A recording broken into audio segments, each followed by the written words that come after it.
तो आज हम घटक 6 भौतिक राशियों का मापन भाग 2 का अध्ययन करेंगे।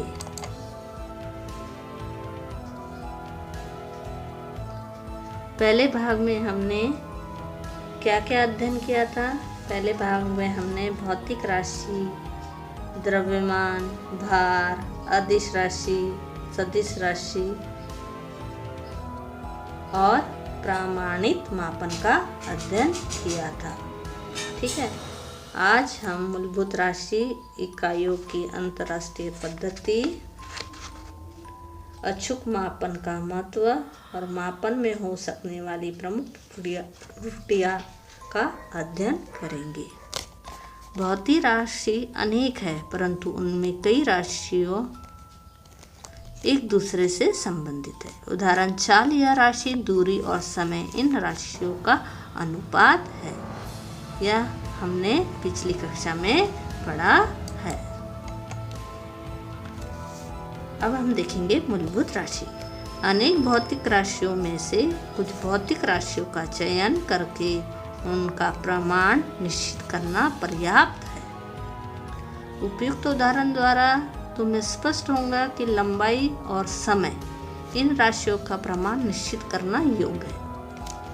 ऐसी राशियों को मूलभूत राशि तथा उनके प्रमाण को मूलभूत प्रमाण कहते हैं।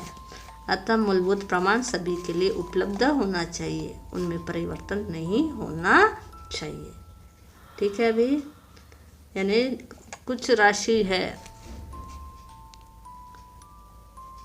जैसे लंबाई और समय, इनकी जो राशियों का जो प्रमाण है वो निश्चित करना योग्य होगा। ऐसी राशियों को मूलभूत राशि तथा उनके प्रमाण को मूलभूत प्रमाण कहते हैं।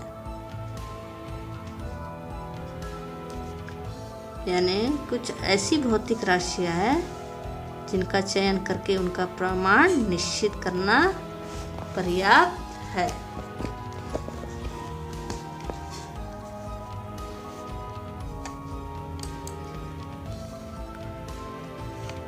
इकाइयों की अंतर्राष्ट्रीय पद्धति। 7 मूलभूत राशियों पर आधारित इकाइयों की अंतर्राष्ट्रीय पद्धति। ठीक है, 7 मूलभूत राशियों पर आधारित इकाइयों की अंतर्राष्ट्रीय पद्धति। सिस्टम इंटरनेशनल (SI) वर्तमान में पूरे विश्व में उपयोग में लाई जाती है। इस पद्धति को मीट्रिक पद्धति कहा जाता है। इस पद्धति के अनुसार मूलभूत राशियां लंबाई, द्रव्यमान एवं समय की इकाइयों के नाम और चिन्ह है। ठीक है, ये जो राशियां है लंबाई, द्रव्यमान और समय, ठीक है, इनको इंटरनेशनल लेवल पर किस प्रकार निश्चित की गई है। जैसे लंबाई है तो इसकी इकाई है मीटर, चिन्ह है एम। द्रव्यमान किलोग्राम, चिन्ह है केजी। समय इकाई है सेकेंड और चिन्ह है एस। ठीक है,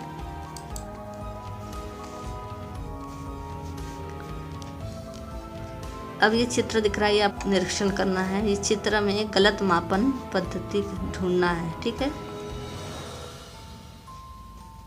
कौन सी गलत है?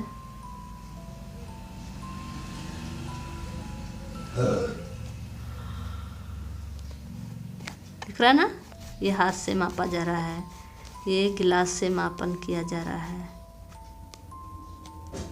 ये अचूक मापन पद्धति है। इस देखो स्केल, ये जो है साधन, तराजू, ये क्या है? ये सही मापन साधन है। ठीक है, अचूक मापन का महत्व। मापन की अचूकता मापन जिस प्रकार किया जा रहा है उस पर निर्भर होता है। उसके अनुसार समुचित साधनों का उपयोग मापन के लिए करना होता है। बहुमूल्य, विशेष, महत्वपूर्ण और अल्प मात्रा में उपयोग लाए जाने वाले पदार्थ का मापन हमेशा अत्यंत सावधानी से और अचूक किया जाता है।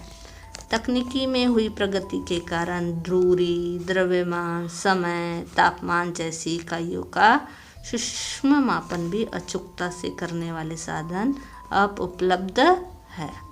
जैसे अत्यंत महत्वपूर्ण क्रीड़ा प्रतियोगिता से संबंधित दूरी और समय, सोने का द्रव्यमान, शरीर का तापमान, ये जो चीज़ें हैं इसमें थोड़ी सी भी अगर चूक हो गई तो ये हानि हो जाती है। अतः इसका जो मापन है अचूक होना चाहिए। सोना कैसा है, मूल्यवान है। अगर इसमें थोड़ा सा भी अगर मापन अचूक हो गया तो नुकसान हो सकता है। इसलिए कुछ पदार्थ ऐसे हैं जिसका जो मापन है अचूक होना बहुत जरूरी है। मापन में हो सकने वाली प्रमुख त्रुटियाँ। पहला है योग्य साधनों का उपयोग न करना। दूसरा है साधनों का योग्य पद्धति से उपयोग न करना। ठीक है, ये दो महत्वपूर्ण मुद्दों से क्या हो सकती है, मापन में त्रुटियाँ आ सकती है। इसे योग्य साधनों का उपयोग न करना और साधनों का योग्य पद्धति से उपयोग न करना। इसके अतिरिक्त हो सकने वाली अन्य त्रुटियों की सूची आपको तैयार करनी है। जैसे पेट्रोल पंप पर जितना लीटर पेट्रोल दिया हुआ दर्शाया गया है उतना पेट्रोल क्या वास्तव में मिल रहा है क्या? नहीं। उसे सुनिश्चित करने के लिए प्रमाणित माप की सहायता से उसकी जांच करना आवश्यक है।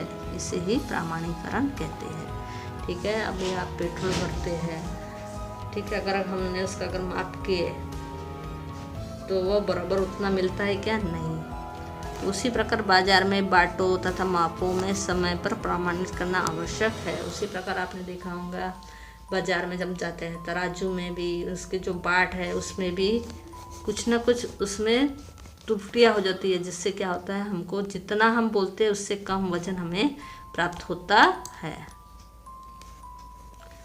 किराना खरीदते समय सावधानी पूर्वक देखो और तुम्हारे माता पिता को भी बताओ। जब आप बाज़ार में जाते हैं, दुकान में जाते हैं, जब हम सब्जी या सामान खरीदते हैं तो उनका जो मापन करने के साधन है उसका हमें बारीकी से निरीक्षण करना है और आपके माता पिता को भी बताना है कि किस प्रकार वो वहाँ पर गलत तरीके से मापन करते हैं जिससे हमको नुकसान होता है। क्या तराजू पर वजन माप विभाग का प्रमाणित मुहर है? ठीक है, हमने जो तराजू देखा है उसमें वजन माप विभाग का प्रमाणित मुहर लगा होना चाहिए। क्या तराजू स्थिर था? ठीक है, तराजू कैसा होना चाहिए? स्थिर। तराजू का जो कांटा होना चाहिए था वो सीधा होना चाहिए। क्या बाट धातु के थे? जो बाट थे वो धातु के होने चाहिए। तराजू किस तरह पकड़ा था? तराजू की जो पकड़ने की स्थिति थी है वो भी हमें देखना चाहिए। तराजू के पल्ले के नीचे का भाग कैसा था वह भी हमें देखना चाहिए। नहीं, ये जो बातें हैं ये हमें निरीक्षण करना चाहिए। ठीक है, अगर इसमें हमको कुछ तो भी त्रुटि दिख रही है तो हमको हमारा जो माप है वो कैसा रहेगा? प्रमाणित नहीं रहेगा।